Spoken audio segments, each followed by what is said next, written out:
Welcome to I Support Your Business show with your host and host Mithil, a pod made exclusively to share the journey of our fellow community members of I Support Your Business Indo-Canadian community to the world.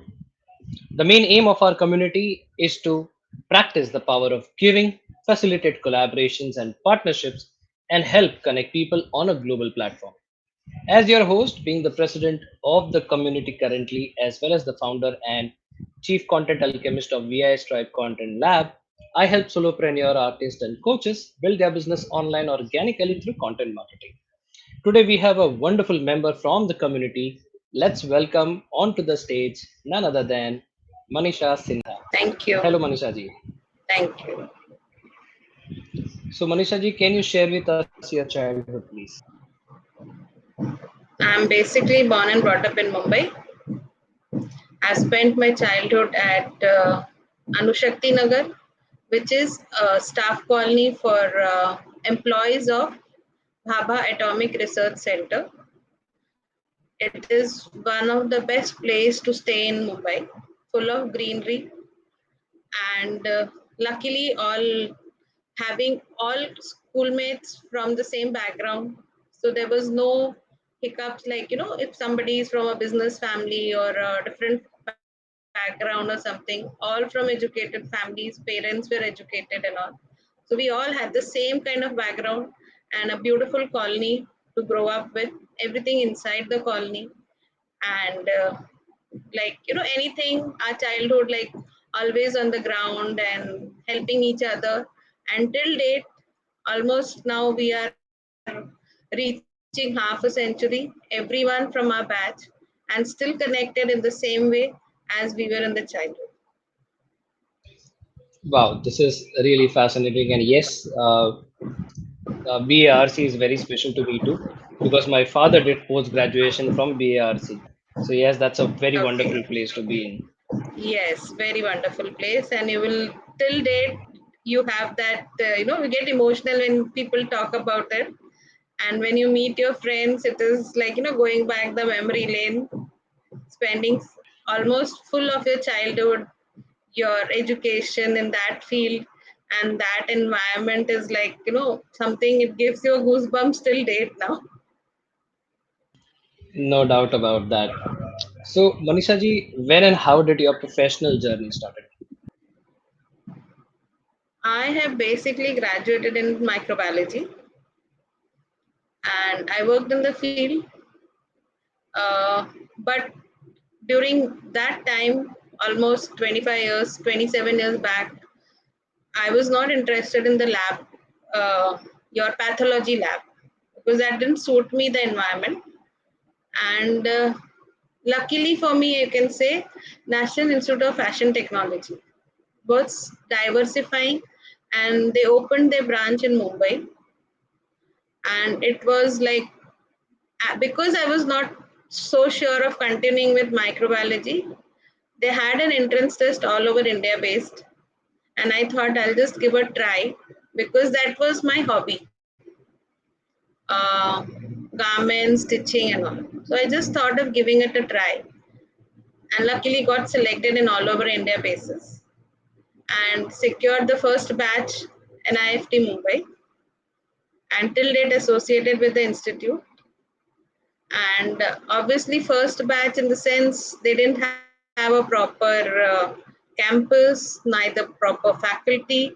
It was upon us to do your research work, go in the industry, make them understand what NIFT is in Mumbai, because NIFT was only popular in Delhi that time.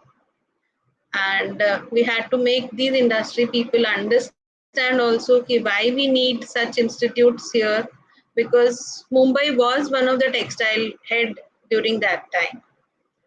And to understand anything, we had to visit the factories always. So so that time, after the graduation, after finishing my course with NIFT, and I have worked in the industry, because NIFT always people think it is a designing course, but no, we have done a technical course where we understand what and how the garment is made. Designers just design the garment, but to manufacture it on a large scale, you require technology, the different kind of machines that you utilize for it. So we have studied that, and to make convince these people that why you require such machines, what are the different technicalities you have to understand before you stitch a garment, and to even make the designers understand why each design will not be viable for your mass production. So we were the link between them, and I have worked for the exports also for many major brands like your Calvin Klein, Tommy Hilfiger, and handled the factories for them. But after my marriage, I shifted to teaching. At the same institute, they had invited me for taking lectures and all. And with my family, it was difficult for me because this industry requires a lot of time to put in, which I was not able to do with my family. So slowly, I was a faculty with them, and then slowly, like, it was not enough for me having always the feel to get do something. So started with my boutique thing, and there were ups and downs with my boutique work also. Had my second son, I had opened a boutique, had to close down because I could not give time to the family, boutique, and everything. So then I started tied up with the masters, and still I was not able to give up. So I started it from doing it from my house, giving them consultation to people for that, and also to set up the units and taking orders in tie up with the masters. Until date I am doing that. And obviously during COVID everything was shut, and had to give some healthy food to the children with the variety because they could not go out for having anything. So started making things at home which were liked by many, and slowly I started that also. And obviously pickles and all, which was liked by many. And then I started studying why pickles were healthy, why people used to have it earlier, and then started making in the same way. So that's the way I started the and continuing with both the things. Still today So also I am associated with NIFT as a faculty. Today also I have been invited for fashion show for their graduating projects. So that's it. lovely, lovely. That's really, I would say the journey is an adventure, I would say. So, and truly it is remarkable. So, Manisha ji, can you share when did you, like, I know you just shared in the journey, how did you turn Yeah, into an entrepreneur, but can you share yeah. the story behind naming your brand? See, naming my brand regarding the boutique, I haven't properly named it because it is not a full-fledged one. I just take orders on consultation basis. But yeah, regarding food, I have already taken the brand, which is Sehat Se Swad. People think if you have taste, so you'll have to always go ahead with, something will be not so healthy and all. But that is the reason I have named my brand as Sehat Se Swad. You will always have the good qualities. You will have healthy food with the taste. So that is why the brand goes Sehat Se Swad.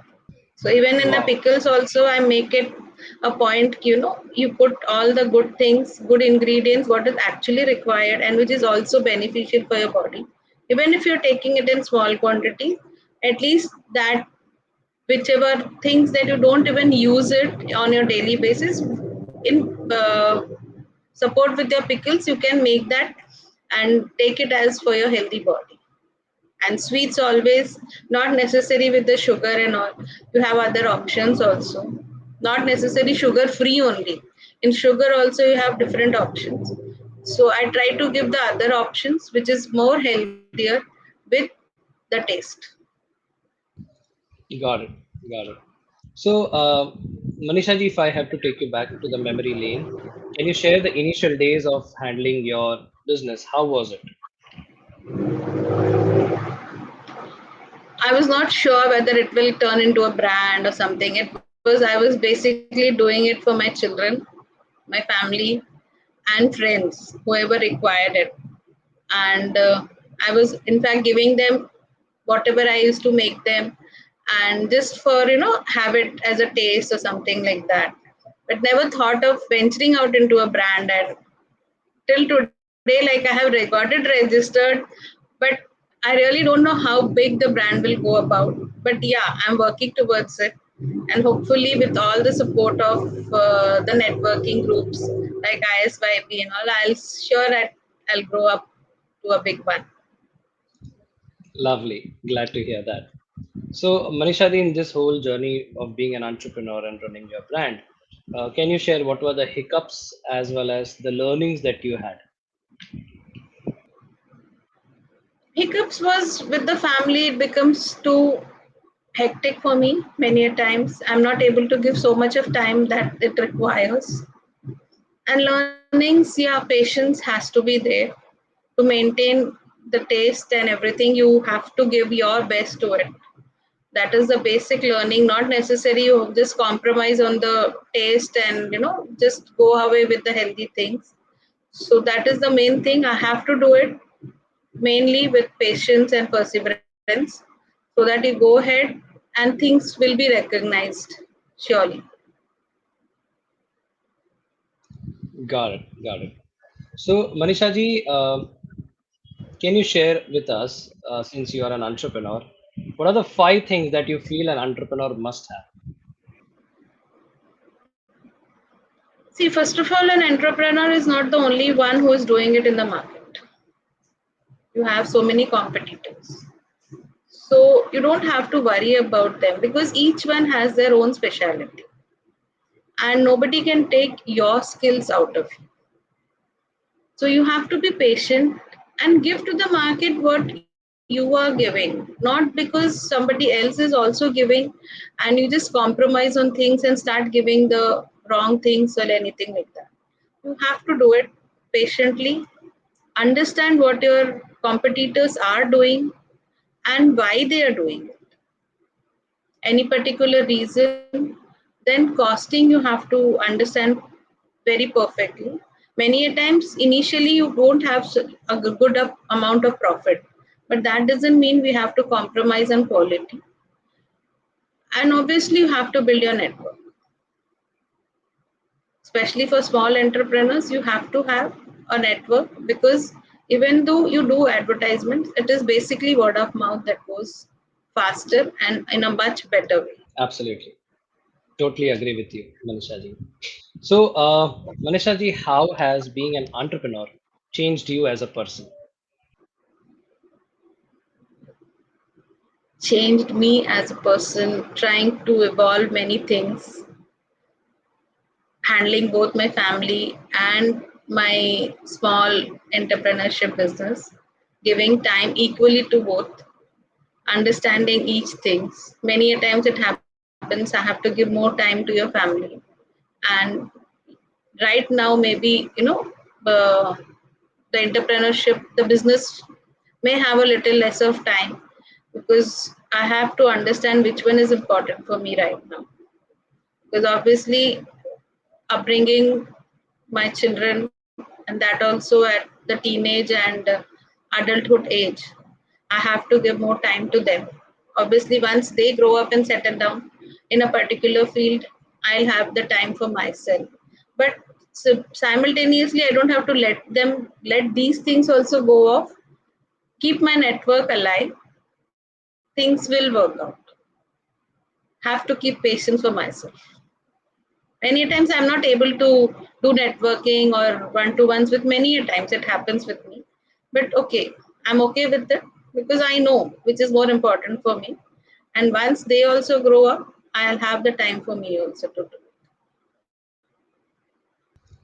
Very well said, Manisha So, Manisha based on your experience, do you really think is there a success formula to establish a business?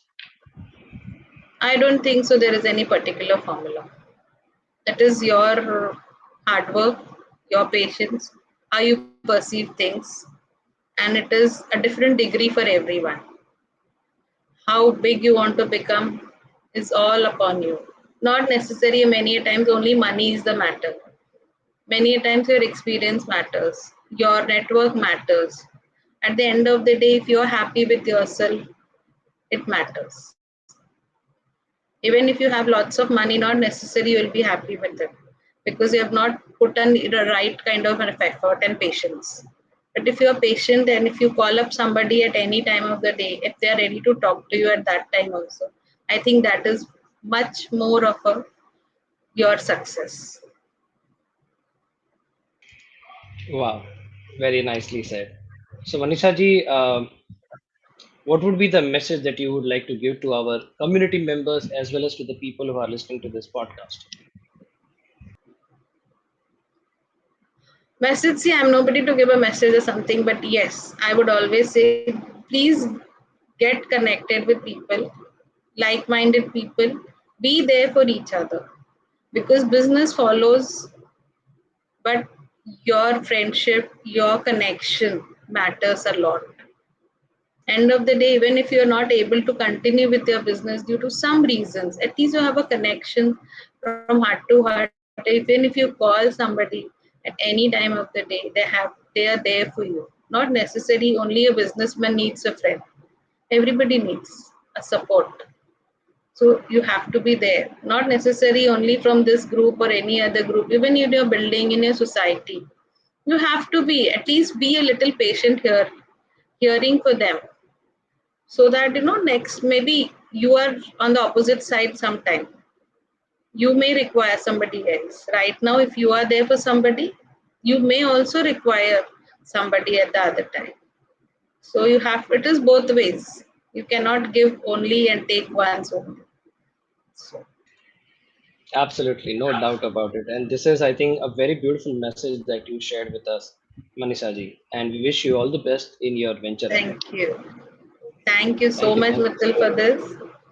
Thank you You're ISYB for welcome. it. You're Thank you. welcome. So you have just listened to I Support Your Business show with your host Mithil. Thank you so much for listening to our show and giving so much love. Don't forget to subscribe to our show on the podcast platform that you are listening. This is Mithil signing off at the moment. Until next time, meet you soon with another member of our community and their exciting stories. But until then, keep rocking, stay safe, and don't forget to keep creating content. Ciao.